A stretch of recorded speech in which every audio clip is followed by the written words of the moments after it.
할렐루야. 저는 영등포 중앙교회에서 기획행정을 맡고 있는 김성주 목사입니다. 우리 쉐마 성도님들 또 한 주간도 잘 보내셨는지요?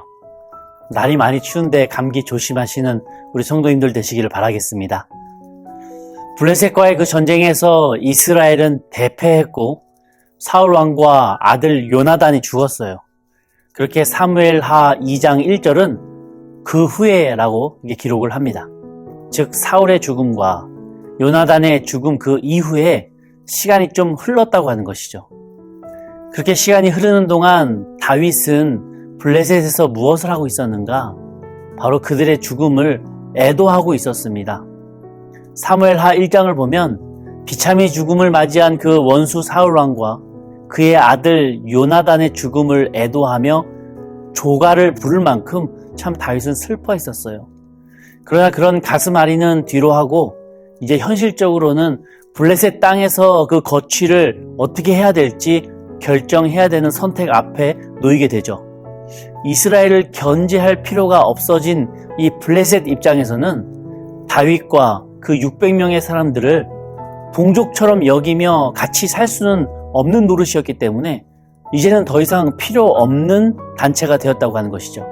오히려 위험 세력이 되고 오히려 제거 대상이 되었다고 하는 것입니다.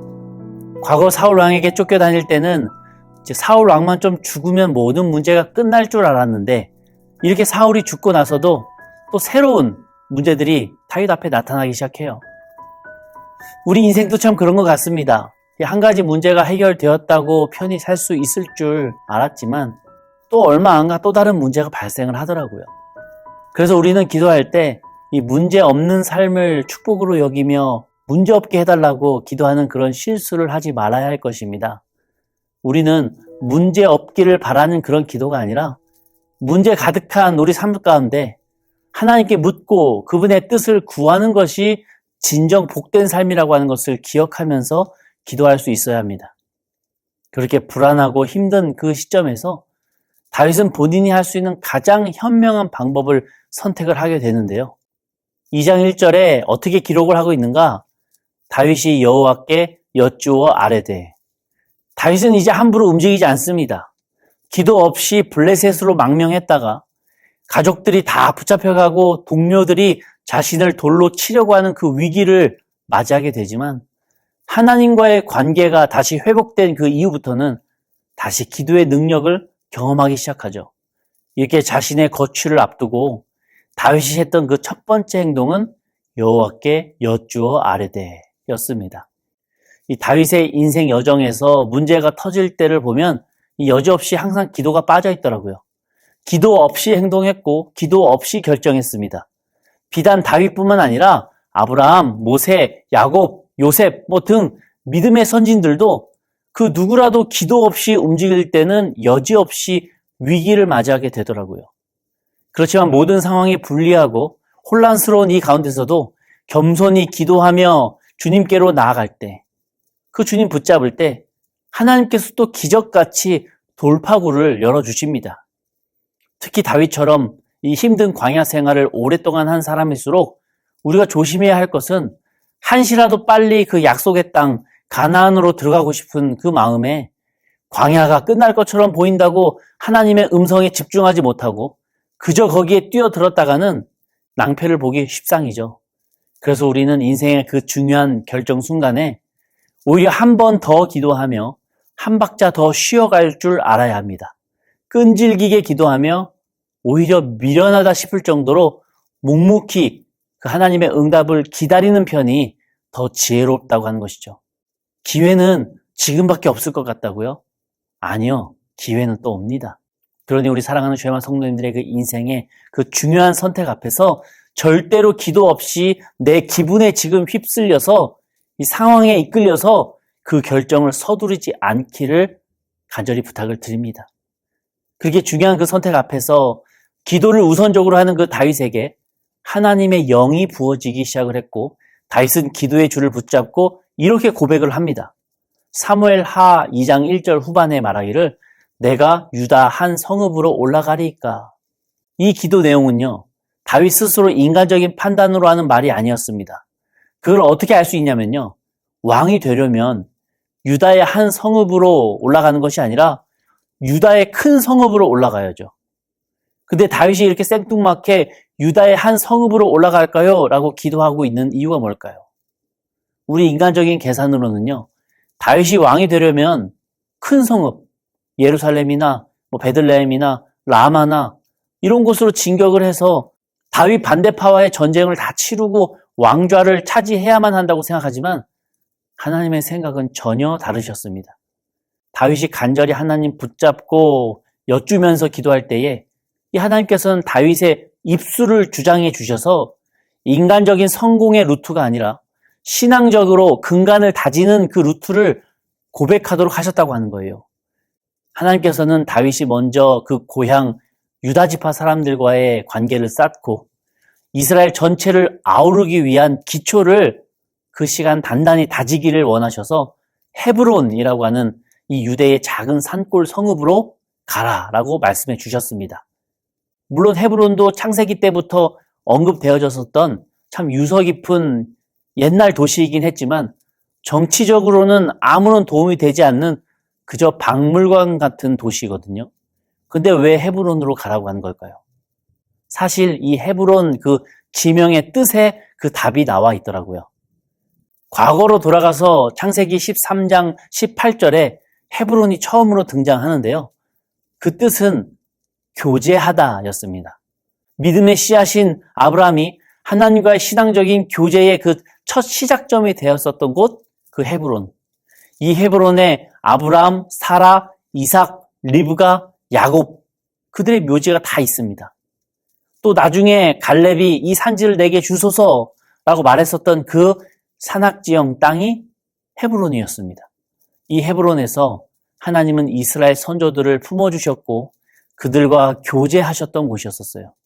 그래서 모두가 예상할 수 있는 큰 도시, 예루살렘이나 그 외 다른 곳으로 하나님께서 이끄셨던 것이 아니라 모두가 상상하지 못했었던 산악지형인 그 헤브론으로 인도하셔서 하나님께서 다윗을 왕으로 준비하고 계셨다고 하는 것입니다. 여기까지 볼 때 이 짧은 1절에서 다윗은 자신의 뜻대로 행동한 것이 하나도 없어요. 반대로 표현하자면 전부 하나님의 뜻대로만 행동했습니다. 그럴 때 어떤 역사가 벌어지게 되는가? 역시나 4절에서 나와 있듯이 하나님께서 움직이시기 시작하시는데요. 유다 사람들이 와서 거기서 다윗에게 기름을 부어 유다 족속의 왕으로 삼았더라. 유다 지파의 대표자들이 그 높은 산동네 헤브론으로 직접 와서 다윗을 왕으로 추대하는 일이 벌어지게 됩니다. 다윗 스스로 왕이 되겠다고 선포한 것도 아니었고 사람들에게 가서 제발 나를 왕으로 좀 세워달라고 요청한 것도 아니었습니다. 다윗은 그저 기도하면서 가만히 주님의 음성에 귀 기울이며 영적으로 기다렸는데 유대 사람들이 먼저 와서 다윗에게 왕이 되어달라고 추대했던 거예요. 우리가 여기서 기억해야 될 아주 중요한 신앙적인 그 인생 모토가 있습니다. 다윗에게 있어서 지금 이 순간은 어쩌면 골리앗 앞에 섰을 때보다도 또 광야에서 사울 왕에게 잡히기 직전에 그때보다도 그리고 망명 생활 중에 마을이 불탔을 때보다도 더 중요한 시점이 바로 지금일 수 있어요. 이스라엘의 왕으로 서느냐 아니면 그냥 적당한 후보감 되었다가 꼬꾸라져서 사라지느냐. 지금 이 시기가 다윗 인생에 있어서 얼마나 중요한 시간입니까? 이럴 때 우리 신앙인은 어떻게 해야 되는가라고 하는 거예요. 우리가 반드시 명심해야 될 것은요. 하나님의 때를 내가 가늠함에 있어서 조급한 말과 행동은 금물이라고 하는 것입니다. 충분히 기도하면서 답답할 정도로 기다리면서 특히 이제 거의 다 되었다라고 생각이 되면 될수록 더 경거망동해서는 안 된다고 하는 겁니다. 다윗처럼 하나님의 응답이 내게 확실하다면 믿어 의심치 말고 끈덕지게 기다리는 거예요. 왜요? 이게 정말 하나님의 뜻이 맞다면요. 하나님이 일하고 계시기 때문입니다. 우리 사랑하는 쉐마 성도님들께서도 하나님께서 하나하나 이루어 가심을 믿으며 하나님의 때가 되면 세상이 인정할 날이 반드시 올 것을 믿고 기도하면서 기다릴 수 있는 저와 우리 성도님들 되시기를 기도하겠습니다. 그렇게 때가 되어 다윗은 고대하던 그 유다 지파의 왕이 되었어요. 그러나 다윗 왕이 제일 먼저 마주했던 그 사건은 썩 내키지 않는 내용이었습니다.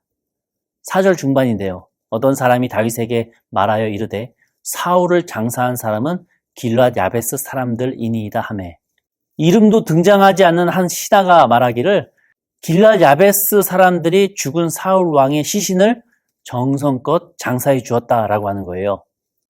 다윗은 속으로 또 사울 이야기야 이렇게 생각했을 것 같습니다. 다윗이 왕이 된 이후에 첫 번째 직무는 바로 이같이 길앗 야베스 사람들을 비롯한 아직도 남아있는 사울 왕의 지지 세력들, 즉 다윗의 반대 세력들을 어떻게 처리할 것인가 라고 하는 문제였습니다. 다윗의 20대 청춘을 도망자로 살게 했었던 그 장본인이 사울 아닙니까? 이젠 정말 다 해결되었다고 생각했지만 이 길앗 야베스 사람들처럼 여전히 남아있는 이 사울 지지 세력들을 어떻게 처리할지, 그게 바로 다윗의 첫 직무였다고 하는 것이죠. 보통 왕이라면요, 이 정권을 잡자마자 사울 왕의 일가 및 사울 지지 세력들을 그냥 싹 다 갈아치우면서 정치 보복했을 겁니다. 다윗도 지금 그 정치 보복 시점에 놓이게 된 것이고, 다윗은 어떤 선택을 하게 될까요? 다윗은요, 오히려 죽은 사울 왕을 예우합니다. 5절인데요. 다윗이 길앗 야베스 사람들에게 전령을 보내 그들에게 이르되 너희가 너희 주 사울에게 이처럼 은혜를 베풀어 그를 장사하였으니 여호와께 복을 받을지어다. 다윗이 왕이 된 이후에 첫 전령을 보냈는데 그 전령은 죽음을 전하는 공포의 사신이 아니라 평화의 축복을 전하는 사랑의 메신저가 되었습니다. 길앗 사람들도 다윗으로부터 전령이 왔다고 했을 때 모두가 올 게 왔구나 싶어서 정치 보복을 두려워하며 떨었을 거예요. 근데 이게 웬 축복입니까? 근데 도리어 이게 웬 포용입니까? 이어서 6절에 말하기를 너희가 이 일을 하였으니 이제 여호와께서 은혜와 진리로 너희에게 베푸시기를 원하고 나도 이 선한 일을 너희에게 갚으리니. 여기서 다윗은 은혜와 진리라고 언급하며 축복하는데요. 은혜는 히브리어로 헤세드입니다. 그 뜻은 언약을 이루시는 하나님이라는 의미예요. 그 말씀하신 약속을 이루시는 축복이라고 하는 것이죠. 또 진리는 히브리어로 에메트인데 그 뜻은 신실하신 하나님께서 갚아주신다라고 하는 의미입니다. 그래서 이 두 단어를 엮으면 언약을 이루시는 그 신실하신 하나님께서 갚아주실 것이다 라고 하는 의미예요. 사람이 선포하는 축복 가운데 이보다 더 풍성한 표현이 또 어디 있을까 싶어요. 저는 이 6절에서 다윗이 정말 대단한 사람이구나 라고 생각했었는데요. 이 무엇 때문인가? 그 끝부분을 보면 나도 이 선한 일을 너희에게 갚으리니 라고 말합니다. 우리는 원수를 용서하는 것만으로도 정말 대단하다라고 생각하죠. 그래서 원수에게 하나님께서 복 내려주시길 기도하겠습니다. 이렇게 말하는 것도 정말 대인배라고 여기죠. 그런데 다윗이 정말 대단한 점은 하나님께 복 받겠다라는 말로 그치는 게 아니라 그 후에 정말 자신의 행동으로도 그 원수에게 선한 일을 했다고 하는 거예요. 정치 보복은 당연히 없었을 뿐만 아니라 이후에 그 길앗 야베스 사람들에게 암몬 족속이 또 쳐들어왔을 때 이 다윗은 즉각 군대를 파견해서 이 길앗 사람들을 보호했다고 하는 것입니다. 이게 사울 쪽 사람들, 즉 역적에게 할 약속입니까? 근데 다윗은 약속해요. 이어서 7절인데요. 이제 너희는 손을 강하게 하고 담대히 할지어다. 너희 주 사울이 죽었고 또 유다 족속이 내게 기름을 부어 그들의 왕으로 삼았음니이다 하니라. 손을 강하게 하라. 이 뜻은 마음을 다시 굳세게 먹으라 라고 하는 의미입니다. 이 왕이 바뀌었으니 이제는 새로운 왕인 나와 함께 이 통일 이스라엘을 위해서 굳세게 마음 먹고 같이 가자라고 회유하고 있는 것입니다. 이 길앗 야베스 사람들은 이렇게 너그럽게 품어주는 다윗의 그 결정을 너무나도 감사히 여겼고 또한 이런 다윗의 모습은 이 삽시간에 이스라엘 전체에 소문이 퍼졌을 것입니다.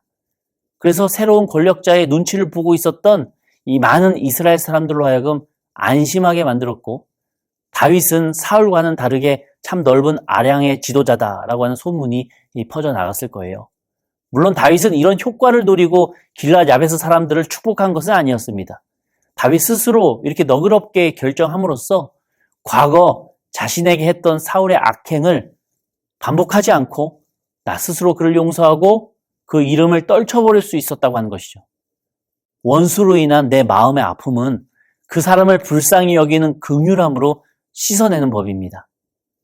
앞으로 우리가 살면서 내가 생각하기도 싫은 사람을 또 어쩔 수 없이 떠올려야만 하는 그러할 때가 있어요.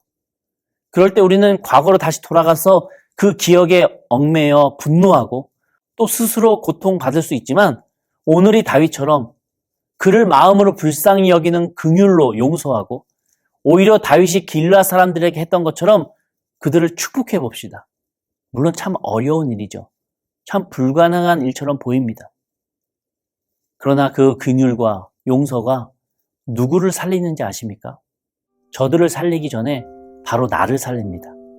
내가 그 용서와 긍휼로 치유되고 회복된다고 하는 거예요. 더 이상 사울의 기억이 다윗의 마음을 붙잡고 흔들지 못했던 것처럼 우리도 그 사람을 불쌍히 여기는 긍휼함으로 내 마음이 요동치지 않고 평안하게 잠잠할 수 있다고 하는 것입니다. 오늘 다윗이 이 일생일대의 중요한 그 순간에 우리에게 보여주었던 것처럼 무엇보다도 먼저 하나님께 기도로 여쭙는 저희가 되기를 바랍니다. 그리고 아무리 조급해도 꿋꿋이 기다리고 인내하며 주님의 말씀을 듣는 저희가 되기를 바랍니다. 마지막으로 가슴속 깊이 묻어두고 이 생각하고 싶지 않았었던 그 과거 그 미운 사람이 내 마음을 흙탕물로 만들 때에 그 사람을 불쌍히 여기는 긍휼과 하나님의 뜻에 맡기는 그 용서로 내 마음의 아픔을 씻어낼 수 있는 저희가 되길 바랍니다. 그럴 때 우리는 다윗과도 같이 하나님과 동행하는 사람이 될 수 있다고 하는 거예요. 드디어 다윗이 유다 지파의 왕이 되었습니다. 이제 서서히 하나님의 역사하심으로 인해 전체 이스라엘의 왕의 길로 나아가게 되는데 다윗이 어떻게 할 때에 결국 이러한 일들이 주님과 함께 이루어지게 되었는지를 또 살펴보겠습니다. 다윗의 이런 믿음이 우리 쉐마 성도님들의 믿음 되고 또 저의 믿음이 되기를 간절히 기도하겠습니다. 한 주간도 이 긍휼의 주님과 용서의 하나님과 동행하시는 저 우리 성도님 되시기를 간절히 축원합니다.